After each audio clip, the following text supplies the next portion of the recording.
Rock and roll? Ano ba ang rock and roll?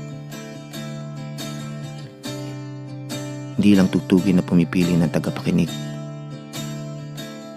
Hindi lang mga kanta na pinupuno ang kotse ng ingay na iilan lang ang tunay na nakakaintindi. Ang rock and roll ay pagkatao. Sino ba ako? Sino ba tayo? Musikero, hindi musikero. Tindero, artista, sumusulat ng mga linya na tumatago sa iba. Tinatamaan ng dipa ng gitara na kakaiba ang timpla. Naging rakista dahil magulang ay rakista.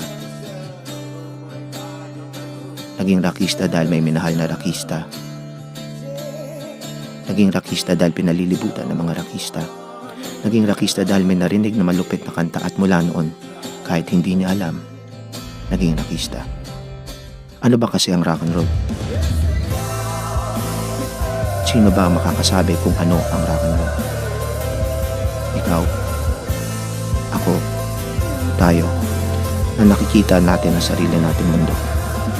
Na umuoo ang mga ulo hanggang magsara ang entablado, hanggang tumahimik ang radyo. Kahit may kaba, kayang takpan ng tiwala. Dahil sa bawat laglab kung gugustuhin mo, ay katumbas na bangon, akay na magsisilbing sandata ng inspirasyon. Mata sa langit, paa sa lupa. Subukan ituwid ang mga mali, hanggang magsilbi. Ito ang tama.